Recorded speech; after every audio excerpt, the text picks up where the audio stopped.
everybody. Good morning. Welcome to episode 10 of Raised Red, Living Blue. I'm Sloan Roden, joined by... Jason Will. Okay, we got our first guest. Introduce yourself. Hello, my name is Joshua Cosico, and Why are you doing this with your NPR? I don't know. I'm doing a podcast. You know what I mean? I got to get that little growl and that little like soft boy voice. I feel like we're on Fresh Air with Terry Gross. Yeah. We're gonna bring that energy a little bit of that. Little manic. WKPM in Philadelphia. Yeah. Well, thanks for having me. Yeah. My dude, I'm so happy. 1, you were coming into town. 2, you had some availability. And 3, you wanted to like come here and open your soul to us. Dude, I mean, I feel like ever since we started becoming friends, man, I feel like it's been like 5 years. That's crazy. Like one of the first years I was in Birmingham, like that was one of the things I think we connected on was like, if you don't like keep your soul open, or like at least try. I mean, there's gonna be some days where like you're like, people don't deserve my open soul, but if you just gotta try and try to not. Authenticity is such like a crazy buzzword that gets thrown around a lot, but man, that's all we got. You know, and so I feel like that's why you and I have always connected, and I'm here to be here with Jason too and get to know him a little bit. Yeah, too. But you're gonna get to know me like pretty quick, just because it's what's that? Get in your heart. Yeah, get in my heart. You know what I mean? Because try to keep it open, because I feel like too that's how you like invite other people to do the same thing. So you and I, we met for the first time, had a great little coffee date, getting to know each other and what we were going to do. I was hiring Josh to do my social media. Yeah, okay. We did it for about a year, and then the pandemic hit, and it just marketing was the first thing to go, and also it was like, we all supposed to stay at home. How am I going to tell people that? Are we going to do content at like we didn't want Birmingham restaurants? Right, we didn't want to be the ones urging a super spreader event. Right. I know, but we stayed close. But okay, so had our first coffee, and then when we met up for the second one, you kind of like got serious, and we're like, I got to ask you a question. Okay. And I was like, okay, Josh is about to ask if I'm gay. But Josh goes, are you a Democrat? I was like, I knew you were gay. I'm like, come on now. No. Sometimes, It was so hardcore. Shout out to you. Wait, I don't even remember that. That's hilarious. It was so good, but it like, knowing you are in this creative space, which, leans definitely much more progressive. Yeah.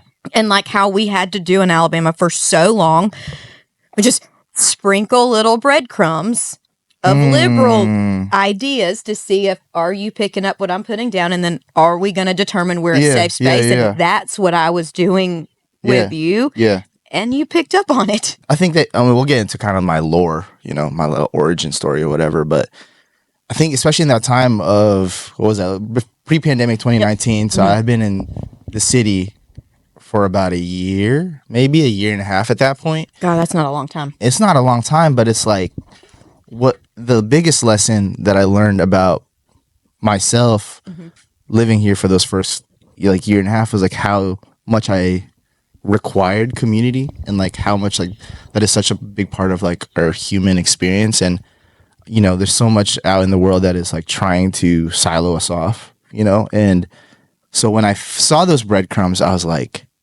if I don't try to make connection in like a real authentic way, like I'm gonna lose this opportunity. And like this is what I've been dying for the last year that I've been there, because obviously like there's other people you're running into, but at that point I'm like, man, I got nothing to lose, and I feel like it's like, but I don't even know where to take that, but I feel like you were also so open and trying to be in your own way. Thank you. But like you might not, I could tell like you're like trying to open the door, but you're like, I don't know what it's going to feel like to be fully there. And I was like, screw it, dude. Let me bust that door for you if you can, Get out of the closet. Yeah. Or the cupboard at least. Or something. But yeah, that was what a cool moment. I don't even remember that. That's cool. You brought up something really interesting that y'all have in common and would like to hear from both of you, but Josh and Jason, y'all are both transplants to Birmingham. Oh, cool. And then kind of what was each of y'all's journey moving here and then searching for and finding that community? It was you and Cheyenne, so Just to Cheyenne. I know, shouts to Cheyenne. But then it was Jason and his wife and their kids. So, different paths of life, which, put y'all in, different rooms and opportunities to build community. So, would love to hear from either of you on what that experience was like. Because we've not really talked about that part. A little bit. I mean, it was right around the time that Doug Jones was running for re-election. Mm-hmm. Mm-hmm. And, we moved to Highland Park first. To be with the gays and the Democrats. Yeah. I was just going for the historic homes, but when I saw all the Doug Jones signs, I was like, wow, this is different, because coming from South Alabama, I mean, you may see a Democratic political sign or, every now and then. It's a blue moon, if you would ever see it. Most of the time, I think if somebody puts one in their yard, somebody runs over it or snatches it out of the yard or something like that. So it was just like, wow, this is, you just feel instant community that you never have before. And, Josh and I were talking before we hit record about like 2016 and how, so like I was a Trump fan, read the books. I was loved to watch The Apprentice. And I always thought he was also working in real estate. Yeah. So, I mean, there's a tie there. Yeah. And I just thought, he was just a super savvy, successful guy. And so when this new personality came out, this political personality came out, like really from the jump, I was like, this guy is full of shit. And this is like really bad. And I was on the bandwagon that all the Republicans were on. Like, we don't want this son of a bitch. He's a freaking, I remember that. He's Hitler, And I was like, yeah, he's really bad. So I just was like tangling up with people on social and in public, or, and wherever, at parties, dinner parties, just like, this dude is bad news, and just got really forced into the closet. I mean, I had business owners reach out to me and say, you're losing business. People are really saying terrible things about you. You need to kind of tone it down. Because I was unhinged. And so since then, and that's kind of like the cardinal rule in real estate. Like, you don't talk politics. Like, Sloan and I both train agents, but I was like, that's one of the things I would tell agents, like, don't get religious or political on social. Broke my own rule in 2016, lost business because of it. Lost relationships because of it, and then went deep inside the closet until after the election this year.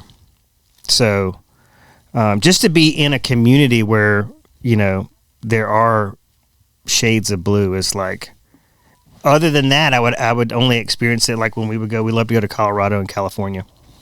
Where are you from, Josh? Yeah, so a little bit about me. So I'm an immigrant.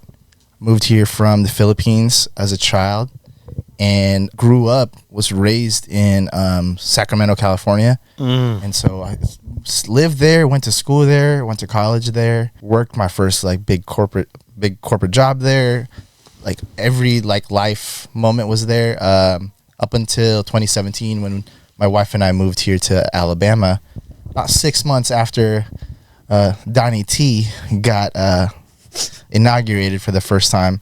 And so I was terrified, honestly, like biases coming in, because another piece of like context about my life is like when like everyone that like complains about like the holidays, it's like, my white friends are like, oh man, like they're just gonna talk about politics, I'm gonna hate it, whatever. My entire family, like, it's just like it's like the opposite problem. It's just like us trying to like out left each other. It's just like, I'm like, Mom, like, yeah, cool, like Obamacare is cool, but like why do we even have to pay for that shit in the first place? Like, the GDP of America, blah blah blah, like this shit should be free, period. Or like, you know what I mean? So almost to a point where it's like a bit, and I say that comedically and like and joking, but like it's like a complete opposite experience, from your transplant situation, Jason, because now moving here, it wasn't like relief. It was like pure anxiety. Yeah. Because Like I'm gonna say the most extreme version of this. Like when I saw like any like non-white person, I was like, oh, that's probably like a Klan member or some shit. You know what I mean? Like that's how like afraid I was. But it was a beautiful experience living here the last 6 years, and now I'm back in Sacramento because it's like the myths that you tell yourself about the other people, other places, like other states of mind, like are so fucked. Like because obviously you guys aren't Klan members, hopefully, right? Like Not anymore. yeah. You set down the sword, right? Yeah. Oh my God. But you know what I mean? It's all a ruse. You're an infidel, okay? No, but It's like the movie The Black Klansman. for sure. Like I feel like Also, great film. great film. But anyways, like so, like that. I mean, I say that in jest, right? Like I was like, oh, that dude's probably like a card carrying Klan guy, but that's how like Got David Duke on speed dial. those are my myths. But then having to deconstruct that over the last 5-6 years, and then now the 5-6 years that we were living here full time, and then the last couple of years where I've been, my business is still here and trying to learn more about that, and like learning like, no, there's like so many good people here, but the myths that they've been sold, like haven't done them any good either too. Just like how there were myths sold to me that didn't do me any good. So like it's cool to hear like your perspective of like moving up here, and it was like, oh, this is so like nice. Like you got to like let your shoulders down, and my shoulders like went up to my ears. And so I was so protective about it until, I met people like Sloan. Like I met some of my other friends that like, no, they care about people. Like, and I'm not saying, and that's the thing too. It's like I have Republican friends like I know care about people. I'm starting to think like we all just got sold like a false story, and it's sad, honestly. You hit on like two really big, themes that I feel like come up a lot for our show is exposure. Yeah. Exposure, for us to the other side and vice versa. And then also empathy. Empathy. Yeah. Empathy. God, I read this quote this week. Maybe I can find it I saved it. I've been saving things like crazy on the gram. Maybe that's why my algorithm is like getting so specific. Can I add another note to kind of my background too? Yeah. Oh, yeah, I'm sorry. No, it's all good. Cause like another thing that was like a big shock to me about moving here that like I had to unwind to and understand like where a lot of like you guys might have been coming from, especially the stories you got to tell about like being raised red, right? Like I had the privilege and the good joy of in Sacramento, like even the suburb that I lived in is called Rancho Cordova. Shouts out to Rancho Cordova. Shouts out to the Cordova Lancers, class of 2010.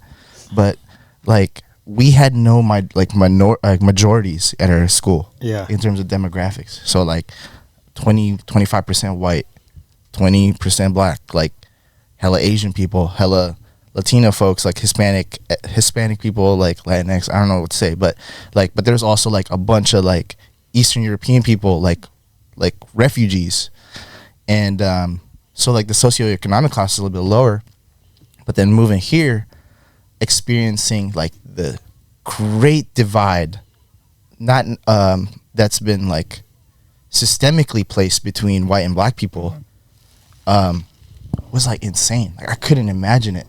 So I'm like, that all these myths that I was telling myself, like, but I was starting to understand. I'm like, oh, I see how it even happened now. Like why these myths got to take so much root, because you didn't get to see the other side, where like I had to experience it every day. Like hearing people from Ukraine every day about like why they moved to America. And I'm like, oh, I'm an immigrant too, but like I had a completely different reason. And it's like, but without that exposure, like you might be getting into, it's like I could see how those myths can take hold because they're not challenged enough, but so coming here was like, that's what made it even more terrifying, because I was like, how do you relate when you're not sure if they've even had, everyone else has even had an opportunity to want to relate? Does that make sense? That's not the quote I was going. Okay, let me go from another do quote. Do your thing. From that I saw on Instagram this morning that I thought was so good, but it was on when there's a lack of understanding, it turns to fear. Yes. And then fear turns to anger, which reminds me what's Star Wars? Yes. Yoda. Yes, it was very Yoda. Okay, so that one on understanding, but then this is one on empathy. It says GM Gilbert was the chief psychologist who interviewed Nazis on trial at Nuremberg, and his words are as valid today. And then here's the quote. I told you once that I was searching for the nature of evil. I think I've come close to defining it. A lack of empathy. Mm-hmm. It's the one characteristic that connects all the defendants. A genuine incapacity to feel with their fellow man. Evil, I think, is the absence of empathy, which I think that's real. there is a void of empathy right now. I think that's super real. I mean, because again, like I'll take responsibility even for my experience of like, because I couldn't have the empathy for why these Alabamans would think the way they do or vote the way they do before I even got to meet them or like open myself up to getting to know them. It's almost like the dehumanizing of that subsect of people from my perspective. I'm like, but that's what they're doing to us. Yep. And like, that's where evil resides, right? Is like the inability to even want to get to know somebody's story. So you dehumanize them. And then that's just like, that's 2 steps from genocide, you know? Shouts, good morning, everybody. right, but like that's how that happens. Yeah. When like you see somebody and they're the other, they're not you. And I was doing that too. Yeah. You know, to my experience here. And I think it's been very powerful to try to flip that narrative, but also now be like a conduit to those folks that might not have seen the world that like how I did, but now that they've seen me try, they're trying to, you know, and that's been a very powerful experience this last like 8 years now, you know, 7 years or whatever.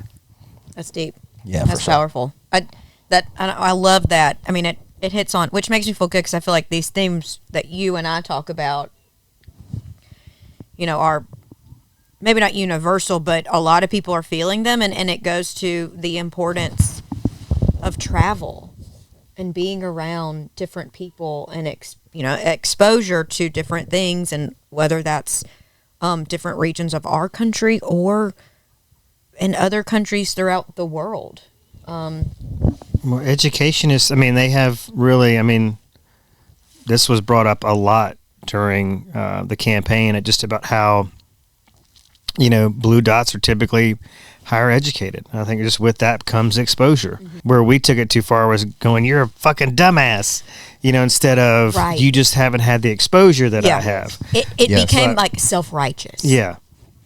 And I still, like, I admit this all the time. Like, I mean, I came in last night cursing at the TV. The family was sitting around watching clips of RFK, and I'm like, this mother effer.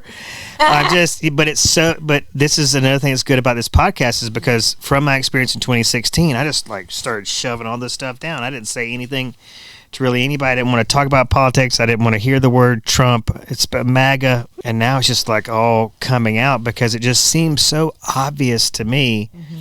And I'm like, how is it not so obvious to you on this right side? Like, how do you not see it? Like, this is dangerous. I'm glad you brought up the self-righteous thing because that's my biggest critique of the homies on the left, or they think they're left. That's another podcast maybe, but whatever. The funny thing I heard is, like, real quick, not to interrupt, but please. like when, like, the commonalities between far left and far right, like, they are homies, they just don't know it. 100%. 100%. But 100%. Yeah. But one thing I would say about like the Democrat folks, especially like if we are part of the political campaigning the last 8, even all the way back to like mid Obama years, really, is that like sort of like self-righteous, like I shouldn't even say boarding, condescending tone when it comes to people that don't get it or something. I was talking to my wife about it because, you know, she and I are on the same page, but it's like, when we think of like, why don't they get it? But I think a lot of the folks that even like voted for Trump this last time, they're not worried. Like they're working class people. Like some of them like are, you know, on the richer side. But if you really think about it, like even we have some multi-million-dollar friends, right? Mm-hmm. In our lives, very successful people. They're closer to being homeless than they are to being a billionaire. Like if you really think about how finances work, like they're two steps from being homeless. They're way farther to being a billionaire. Mm-hmm. But they've been sold the story that they're on the other team. Yep. But really, if you think, but they're bordering on working class too, especially in this economy. Right. And so, like, when I used to think, like, why don't they get it? Like, how do they not get that this is dumb? But all the stuff that they're worried about is like, you know, on like Maslow's like pyramid of needs. They're worried about tomorrow. They're worried about not even next week. So how could they think about like these self-actualized ideas that we're worried about, like identity, about, you know, queer rights, like minority rights, when you can't even think outside of your brain, right? Because you're worried about the earth, the environment, the impact. That's like I get to think about like. It sucks that I had to buy this fucking Tesla. Like now that I was just thinking that it's fucking stupid. Like, and then they rented how me much one do out you while want I'm to sell here. that? Dude, but like, so shots. You know, I love my all black murdered out Tessie, but I bought it before I knew he was crazy. Anyways, but like I get to think about like I want to buy this car because I know it's not that much better than a gas whatever for the environment, but like I can be marginally better. I can keep trying to push it, but I get to think about that because like I'm not living paycheck to paycheck. Like, you know, like I'm not worried about like where my, you know, like I'm not worried about survival. And I get to have like this, like, I get to worry about self-actualized ideas in others even. Mm-hmm. I was talking about my wife being aloof, and then I realized if she was here, she'd probably smack me. But, you know, she's worried about her kids. She's worried about her kids. She's worried about, like, all the like, she gets all into all their stuff that's going on and worries about all this stuff. And I'm just like, oh, they're fine. And I'm more worried about, like, global stuff.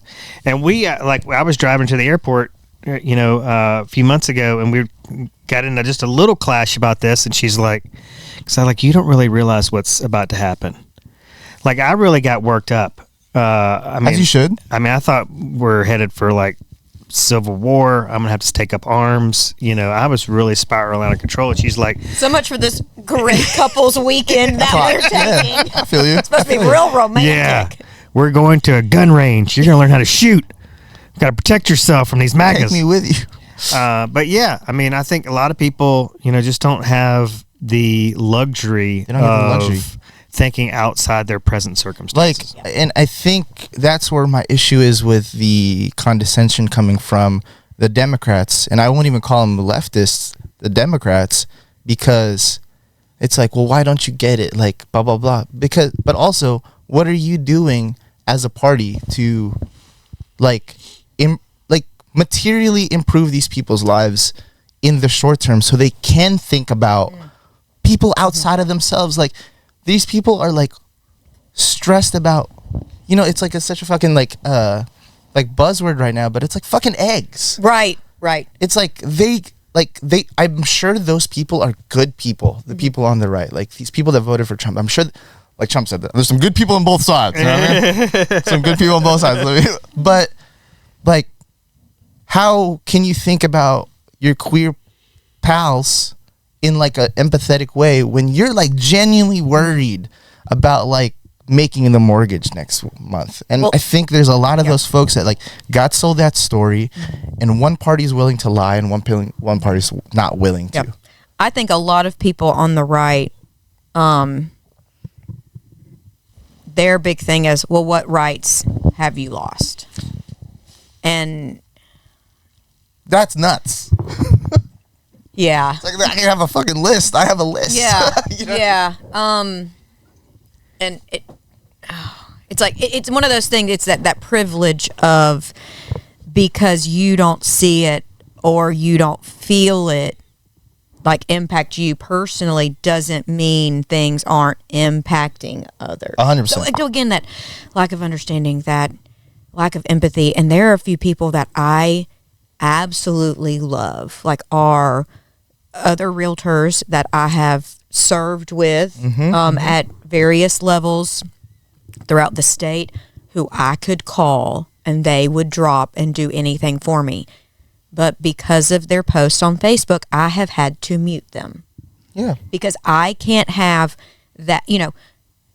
You have to be protective of your we all own want free inputs. speech. I'm not saying that they should not post whatever they want. That's fine. But I also have to protect my mental health. And I can't have what they're putting out there affect my relationship I have with them. Especially when it's about such a sensitive topic like January 6th, and they're like, why are people making a big deal about this? It was just a peaceful protest. And you're like, That was not peaceful. like, what in the actual F? I mean, like, what planet are you from? And, you know, if you were to make that comment publicly to a Facebook post, you're not friends with that realtor anymore, or you're not friends with that person anymore, Yeah, or you've really embarrassed them, and maybe you embarrassed yourself. And it's just, you know, it's rough. I wish like social media could just be non-political, non-religious, and just be. I wish to. Yeah. But, I mean, I would push back that because like I feel like every decision you make is a political decision. Like the type of shoes you buy is a political decision. And not in terms of style, but like Who made it? who made it. Like I'm wearing these Nikes and like I have to live with that these sick Tom Sachs collabs, shots, but are like an 8-year-old made this shit. Yeah. You know, like And not because they wanted to. You fuck know? no. Like, and I have to live with that. I am currently driving a Tesla that is now might be financing a Nazi. You know?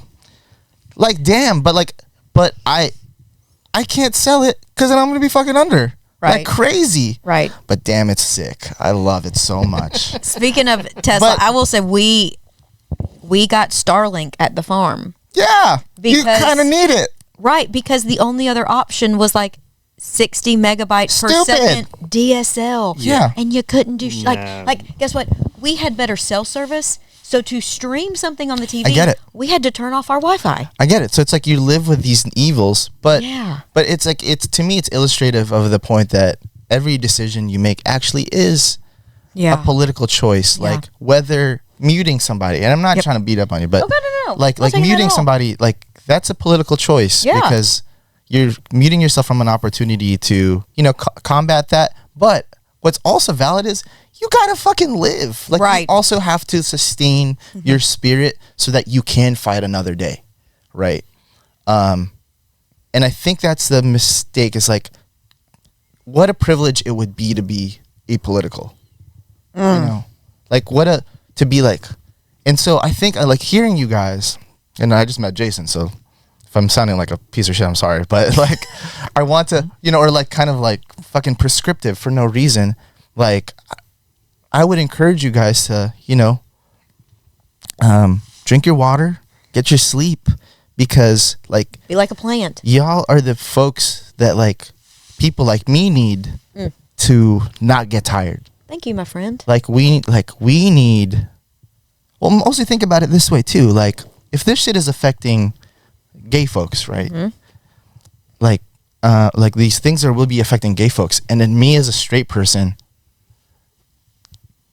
decide to say, let Sloan take care of that. It's so easy to do. Like, it's not affecting me. It's a diffusion of responsibility, you know? And so I think these are the things that do divide us even within on our side of the team. Yep. It's like, Yep. well, you know, like ICE is going after all the Latino folks. Oh, like my Asian people, we're not up yet, but like we're gonna be up at some point. And just because we're not getting affected right now doesn't means I get to take a break. So I encourage you guys to think about that, and also the people that you guys are influencing to try to do your best to make a sustainable effort to not pull yourself from the arena, because y'all are going to be our strongest warriors out there. You guys would both do pretty well, you know what I mean? So like from like a economic standpoint, like you have the capacity to do it. You have the privilege of, your ethnicity and being born here, being citizens. Like, there's a lot of things that like make you guys the strongest warriors in this fight. And people like me are going to need that, just like how Sloan needs us as like straight people, right? You know what I mean? Boringly straight, All on a unfortunately. spectrum. Yeah. I'm a little gay at a Troye Sivan show, you know what I mean? Just a little bit. But you know what I mean? So it's like, because I feel that too sometimes. Like, one of my homies like has long COVID, and he like really got on me. He's like, bro, like, when you are out there and you don't have a mask, like, it makes me feel not seen. And I'm like, damn, that's my boy. But like, also, like you guys are saying, like, my job requires me to have this smile on and to be like present with people. And so he gets that too, but he's still hurt. And he reminds me all the time. So shouts to Troy if he ever hears this. Like you're my rep out there, because I can't be out there. Right. So right. I'll hope like you guys hear me too about like, I hear you guys that it's like, it makes you want to pull back. But damn, y'all are in the front lines, and you guys have like the strongest weapons. And so, I don't know why I felt the need to say that, but it's like, I look at my, I look at some of my friends that look like you guys, and it's like, yo, like, we're going to for real need you. Yeah. Because you guys get it. But also, if it doesn't affect you right away too, because I've been there where you can get tired the fastest too. Because it's like every day. But it's like, I look at my like black women friends, I'm like, they fight that shit every day too. And they don't get to rest. Right. So it's like, yeah. And what's I also notice about the loudest people that feel the most judgmental when you're not like fully there as an ally or whatever the fuck, like, are like, I'm just going to take a shot at an entire region of people, whatever. But it's these like Pacific Northwest, like white people that like hyper leftist folks that like don't have to deal with not interracial, like race relations. Because like if you go up there, it's just as segregated as down here. Oh yeah, like Maine and Vermont and stuff. Oh, sorry, Northwest. Oh, Northwest. Like, you might have said Northwest. Like Portland, but same deal. Yeah. Like, you get to live in these theories. Yep. When like, yo, we got to live with it in real life. And it's like not as easy as you think to like execute in real life, when like real life, there's friction. And in theories and in books and like fucking think pieces on Vox, like, or, on the Atlantic or some shit, like they're just ideas. But like, we're living in the now when like ideas aren't good enough anymore. Like, we have to have action. Like, we need to like be doing and trying. But just like with golf, thinking you might have a dope swing because like it looks so easy. God, it looks so easy. And then you get out there and it's like, damn, this shit is mad hard. But you gotta keep going. Like, and you gotta keep trying. You gotta keep failing. And you're gonna fail. But it's in the trying, and that's all that matters. It's all that we got. I think I can jump in here with something. Please. But the other thing that I discovered about moving to Birmingham from South Alabama was how segregated of a lifestyle I was living. Like I want to hear about this. In Mobile, it's, like white people and black people do life together a lot. You go across Mobile Bay into Baldwin County, not so much. You just don't really have, I don't know anybody that has a lot of black friends. You wouldn't see people of any real diversity at like dinner parties and things like that. And so like as soon as we move up here, there are several black families. Well, once we moved out of Highland Park, there were several black families that lived on our street, and our kids were, having, these interracial relationships, and they just never had that before. It's just really interesting to see all these successful black people, successful black realtors. In Baldwin County, if you were black, you couldn't, it was going to be a challenge for you. In Mobile, there's a lot of black real estate agents. So, that's been really good for me, I know, just from that exposure standpoint. But yeah, it's exposure, I feel like, is really what I feel like is missing in the city. But it's like, again, I have a lot of empathy on both sides because the city's literally built. One of my clients is pretty familiar with like the city planning, and the highways are built to divide people. Yeah. Like the overpass is built with like intent to keep people on this side and other people on this side. Like Mountain Brook exists because of white flight. Yes. You know what I mean? Yes. Because they are all down there. Yep. And they're like, oh no. Here they come. Oh, here they come. Oh no.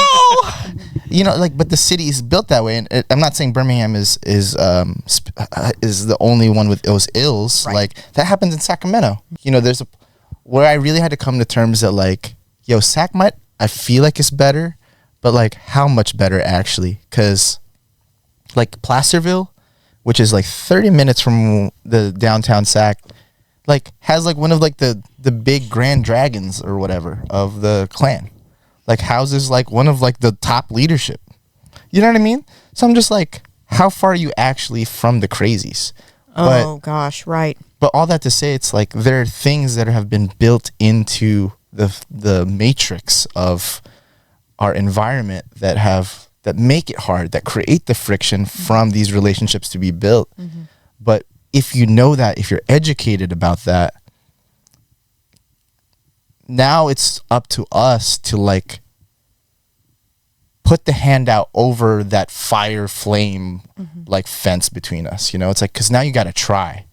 Now I feel like that's what we have to like judge ourselves on, is like, with the information do we have, how much effort are we going to put out to do our best? And it might not be amazing, but our best.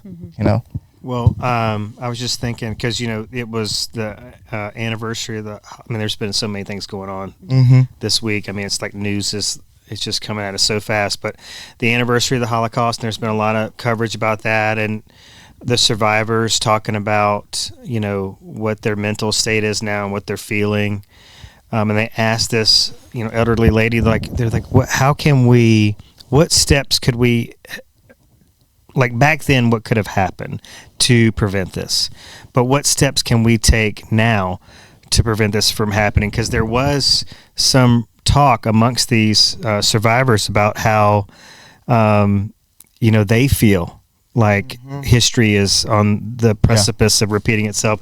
But their antidote for this was love, but I think it really goes back full circle to your statement earlier about the trying. Like, you can't love what you don't understand. And maybe if people just tried harder to understand people, the Holocaust may have never have happened. It's trying. Yeah. Like, it's such like productivity porn, and I hate it. But when they say like, 1% better every day, like you just got to be 1% better. Like that's so tied to that, like, that whole like culture. But it's like, it's so true. Yeah. And I've even like, one of my other friends was going through kind of like a marital thing, and he's on his way back up, and he's like, I don't know how I'm gonna make it out of this. I'm like, bro, it's just each day by day, you like keep planting new seeds.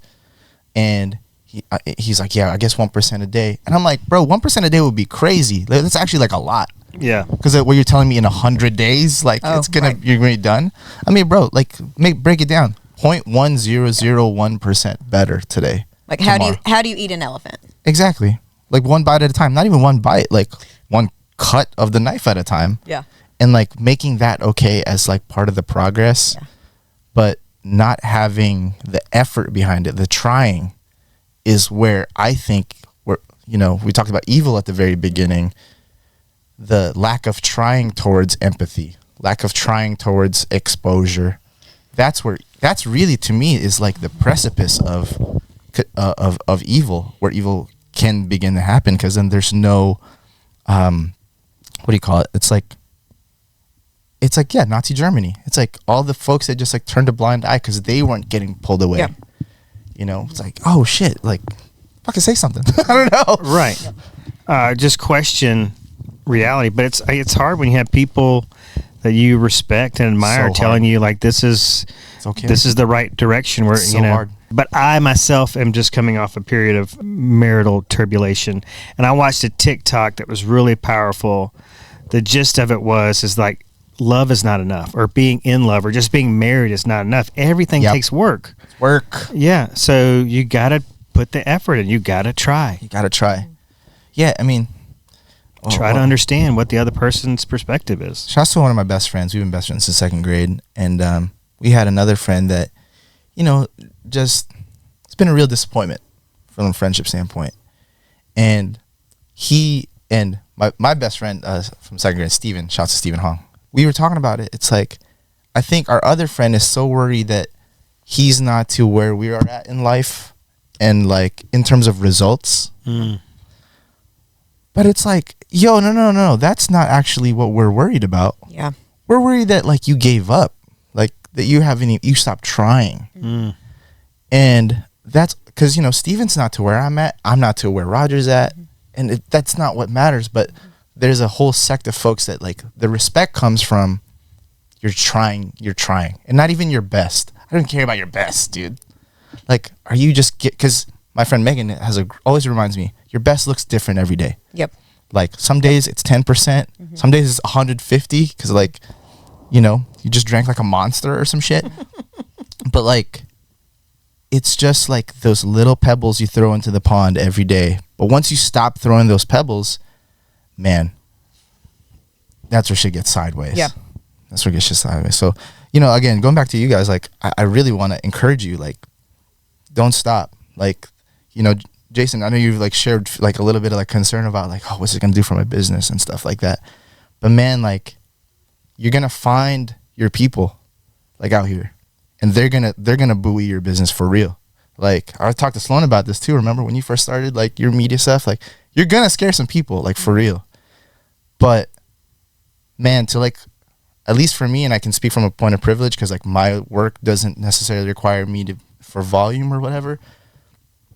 But at a certain point, like, if your spirit gets broken by the concessions that we have to make to, you know, just get to the next day or something, like, your career might feel like, because I've felt it, like, where my career has felt like not worth it. Because the spirit got broken by like the spiritual stuff, and not like a Church of the Highlands like spirituality or whatever.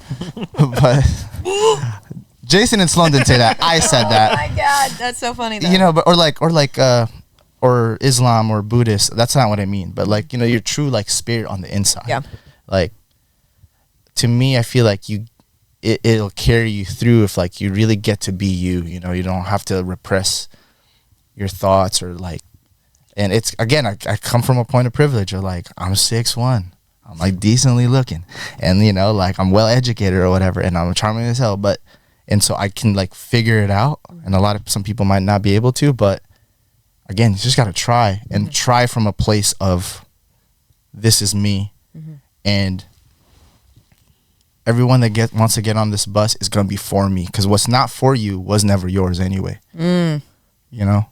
And like the people that I thought were for me because they were paying my invoices, but I'm like, you're actually like doing like a lot of bullshit in the world. I was like, how do I feel good about like putting that in my pocket? Yeah. And that like weighed on me by a ton. And so anyway, that was just the whole diatribe, but it's just like another call for authenticity and another call for being brave, because it's going to be scary out here for real.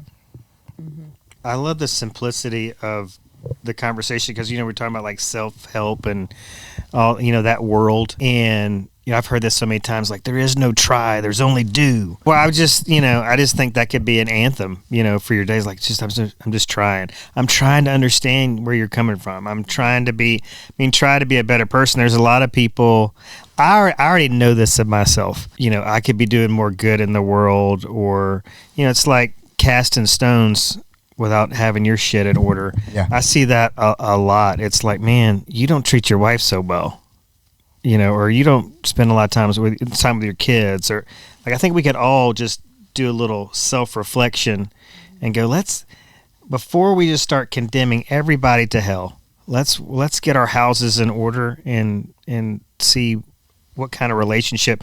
Maybe we should seek to understand what kind of relationship we have with our spouse or our kids or our partner or our neighbor. You know, how do they feel about us? Are we a good neighbor? So I already know I'm extremely flawed, so I try not to cast that out so much. No, but here's the thing, Jason. From what I've felt from you already, I've known you for fucking 90 minutes. But, like, from everything you've shared, it's not without wanting, like, you may have felt like you got stuffed back into the locker a little bit. But there was a spirit in you that, like, wanted to try, you know, and kept going and, like, has this persistent. I mean, you wouldn't be where you are in your career if you didn't have that grit and that persistence, right?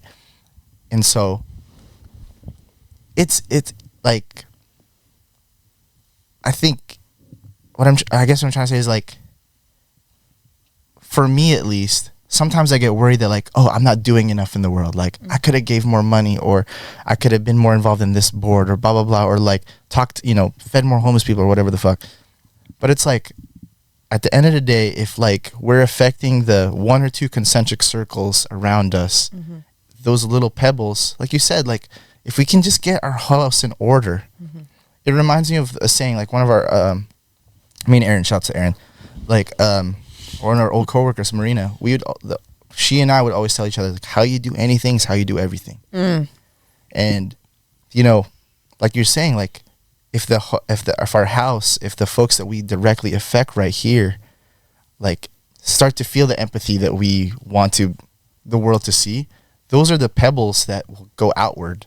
Because, you know, for me, like, you know, my employees, my team, my friends that, like, see me every day, if they can get a little bit of bravery, like, off of, like, my bravery and see that it's possible, boom, it spreads out. Well, they see you, like, fucking grinding out here, dude. Like, you don't have what you have in the business world if you didn't have that grind. You too, Sloan. Like, these other people will see that because your business is built in empathy. Your houses are built in empathy. You know what I mean? Like, so I love that you said that of, like, can we just get our house in order? Because, fuck, man, that's where it starts, you know? Like, that's where you build your first coalition. Yeah. You know? I love that. Except for, like, Katie Britt's creepy kitchen table. I don't know this person, but the senator. Yes. Yeah. Oh, yeah, fuck that shit. Yeah. Yeah, she's a little insane. There's one, this kind of encompasses so much of what we have talked about today, and I couldn't find it earlier, but I would like to read this poem. Apparently, I'm just, like, picking up nuggets, and I'm like, I'm going to read a quote that talks about this. Hell yeah. Okay, so and y'all may have seen this over the last week with Holocaust Remembrance Day, but it's titled First They Came. First they came for the communists, and I did not speak out, because I was not a communist. Then they came for the socialists, and I did not speak out, because I was not a socialist. And then they came for the trade unionists, and I did not speak out, because I was not a trade unionist. Then they came for the Jews, and I did not speak out, because I was not a Jew. And then they came for me, and there was no one left to speak out for me. So good. And that, you know, goes to, I want to say the term allyship, which I feel like sometimes is used weirdly, but in I know. In that place of speaking out alongside, like, your friends and brethren that are in these other communities and standing alongside them, or using your platform, whether it's like social media or just in person, to speak out over things that then it's, you know, if it's like on my social media, like, my followers see that they wouldn't have seen somewhere else, or just when I'm at a dinner table with other people and bringing about these things to make my circle start to hear and be exposed to ideas that maybe they hadn't been exposed to already. That one has just been, that poem's been sitting with me for the past week. So thank you for letting me share. Okay, guys, I've loved the sharing of our hearts. But I want to get some like immediate reactions on things that have been going on in the news. And here is my most favorite. Katie Britt has... Speaking of kooky at the kitchen table. Right? Katie Britt has come out with... She's come out? She's come out with... No. She has released merch at katiebritt.com, and one of my favorite comments on the gram was, "Grifter's gonna grift," but it is, "Buy yours today, Gulf of America trucker hats." Yeah. What the... That's... What? Y'all, this is not fake. This is real from katiebritt4al. On the gram. Okay, immediate reactions. First off, the font is awful. Let me tell you that. What the hell is that? That's awful. That's me as a creative director speaking, but Gulf of America, what is the deal? Like what is I don't fucking dumb. But it's like patriotism on steroids. Is it's it like freedom fries? Yes, that's exactly what it is. And it's just so dumb. I mean, I don't even know how somebody who's educated could take that seriously. And what is the impact of that? I mean, I don't know. I mean, I grew up on the shores of the Gulf of Mexico. I mean, I have no desire to change the name. What does it even matter? That's also true, yeah. What does she have to gain from it, do you guys think? I don't understand. She? Mm-hmm. Oh, money. Just from the merch? Yeah. And like, I think Katie's a Trump darling, and she is positioning herself for like where she wants to be in the future, and this gets her in good graces and shit. But I don't want to spend too much time on that, but it was just too fucking funny to not bring it up. It's like there's a super MAGA real estate agents out there. There's one that just opened a new office in a territory I cover. It's Patriot Realty. You know, it's you know, that's what it is. Sponsor the show, Patriot. It's like it's like, who's the bigger patriot? You know, it's like, that's how we do it. You know what? Aren't those the folks that always complain about identity politics? 100%. Isn't that the same thing? 100%. It's like tying yourself to this like identity, and then that's become your whole personality. Oh, Theo's like, okay, all right, I'm gonna take a Isn't break. that the same thing though? Yes. Just a thought. Something to chew on. That's going to chew on. Okay, and I might get this kind of headline wrong because I just have a note, but when Trump ordered all DEI programs in the government to be rolled back, the Air Force removed the curriculum on the Tuskegee Airmen, which is like shocking because, I mean, Tuskegee is within the state of Alabama, stands for so much. These men, and gosh, I should have done some history, and let's see if I can do some of this off the top of my head. It was the first all-black kind of group of pilots to be formed before the military was integrated.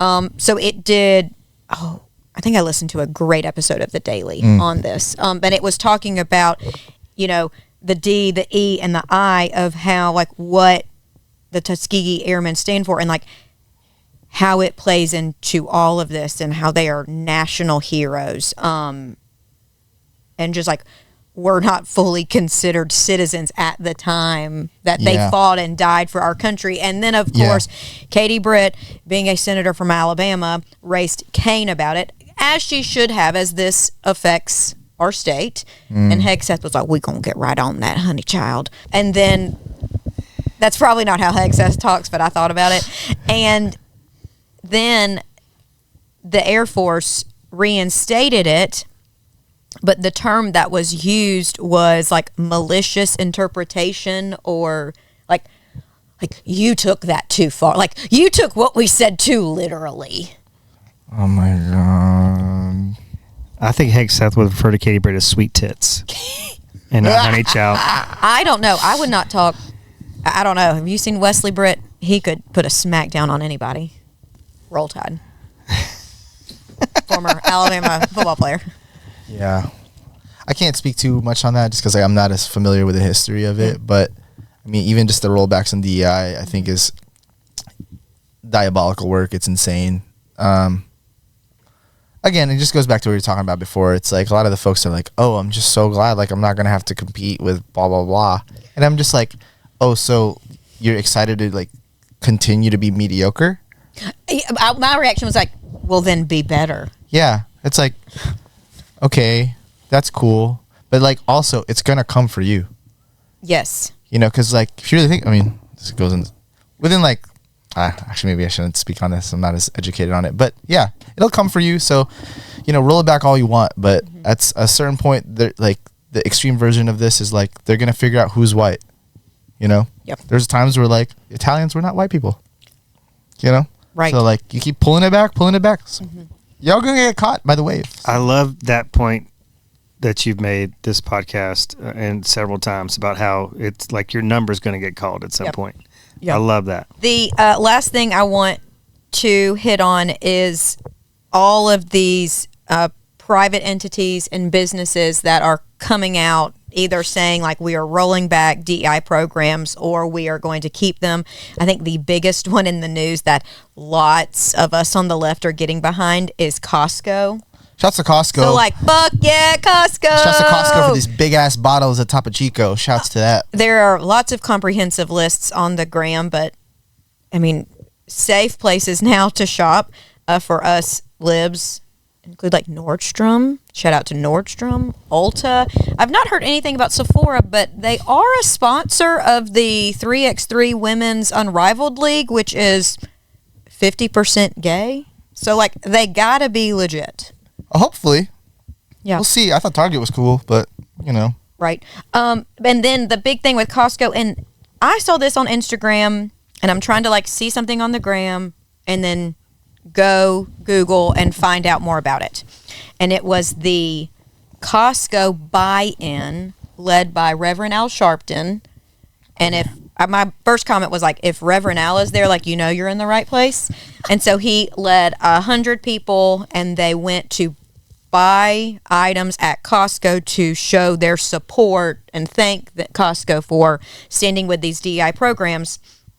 The sad thing when I went to Google it was only right-leaning websites or places like New York Post and the Daily Mail were the ones that were writing about it.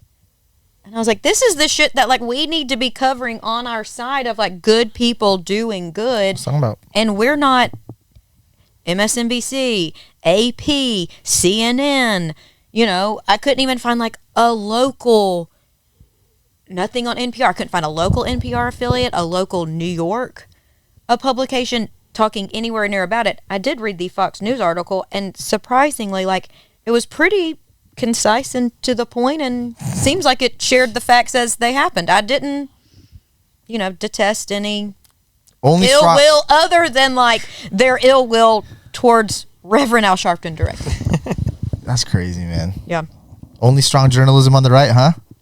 Is this I happening? wouldn't say strong, but I I'm guess just it's only kidding. happening on the right. Oh my god. Yeah, man. Yeah, dude. I mean, vote with your dollars, because honestly, Yep. country's run by the banks anyways, a little bit in the corporation. So that's another podcast. But that's what I think. It's just like still just continue to support who might be in your corner. Just do your best. Yeah. There is I don't know if you know about this. There's a few Blue Dot Facebook groups, and then I've just found out the Blue Dot Business Marketplace. I'll send it to Yeah, you. send it to me. But it's for Alabama. It's for business owners who are Blue Dots, and would love to be a part I'm of that. seeing people ask for referrals for businesses, and people sending them to like, hey, these are people that you can use and align with, you know, your political beliefs or like your core values. Interesting. I mean, so there's some of that that's trying to happen in this, you know, in these closed safe spaces. Yeah. Yeah, people want to shop with friends and people that they have, you know, commonalities with. I mean, you don't want to go shopping. You're not going to go shopping this weekend with a big MAGA racist. You know, that's not going to be an enjoyable or an as enjoyable experience as it would be, Right. unless you're at Costco. So yeah, I mean, I would love to be a Might part. go today. But that just speaks to Josh talking about, finding your tribe, finding your circle. Like, you will find your people that will support you.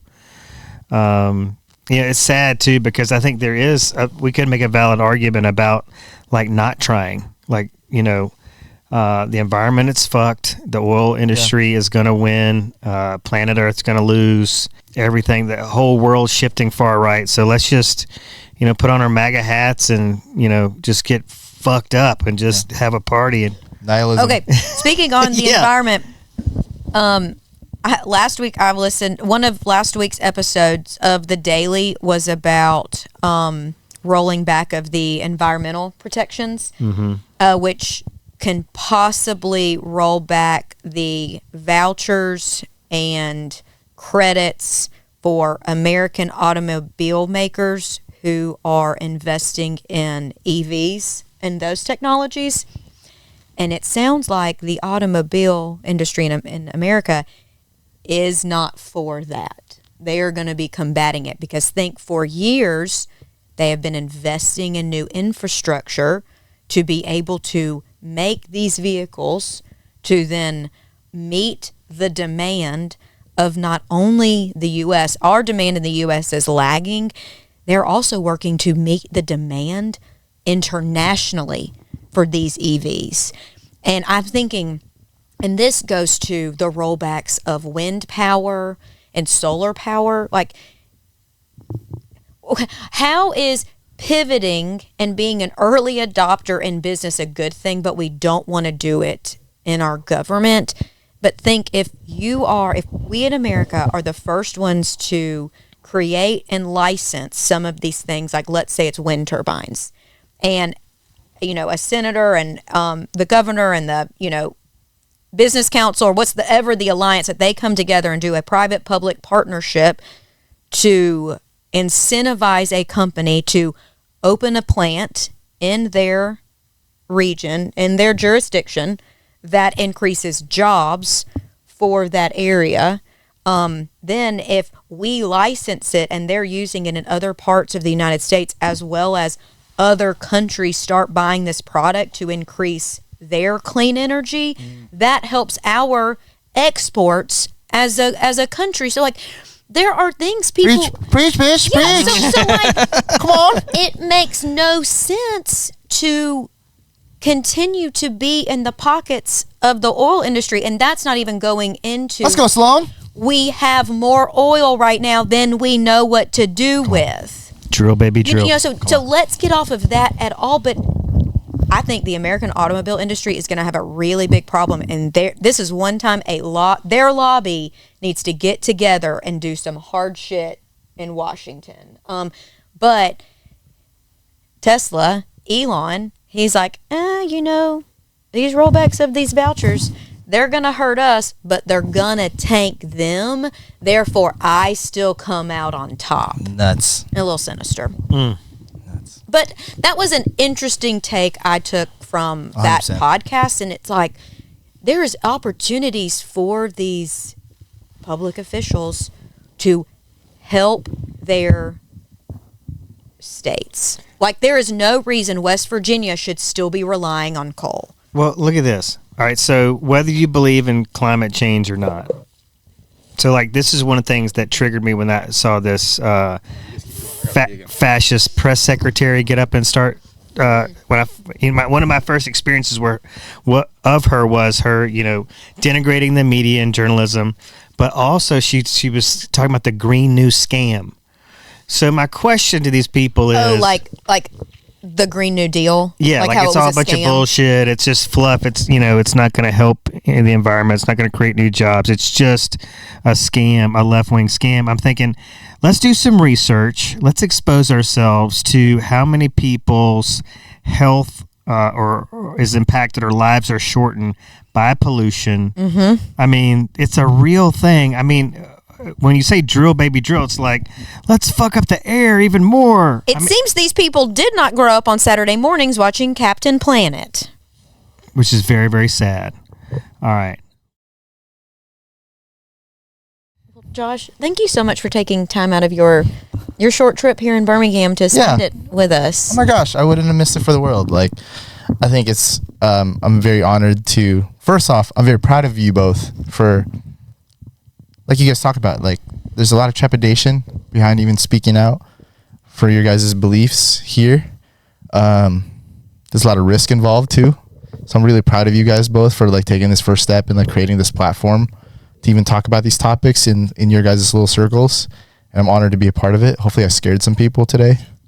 And everybody keep listening. Yeah. Jason, do you have anything you want to add? I just, I love this episode because I just feel like it kind of grounded the show, established, kind of what we stand for, just kind of brought everything full circle, but then really sharpened, at least my perspective. Because I've been, going to conferences, Tony Robbins, and, I have chastised real estate and said, I'm going to try to make some calls today, or I'm going to try to, get outside my comfort zone. And I'm like, you don't try, you do. But it's like, I love this anthem of trying. I think, we need to get the t-shirts, the buttons, the whole thing. And get royalties on that piece. Yeah, of course. I'm just kidding. Of course. I was kidding. But yeah. But hopefully we can do this again because I've really gotten a lot out of it. Yeah. It's awesome. Give us a 2-hour slot every time you in Birmingham. Hey, man. I got you. I feel bad for our audience, though, because they're going to like the sound quality is going to be so much better. And like, when's Josh coming back to do another episode? No, I appreciate you guys for the time. Thank you so much. Okay. Well, y'all, thank you so much for tuning in. We hope you enjoyed this, and we will see you next week.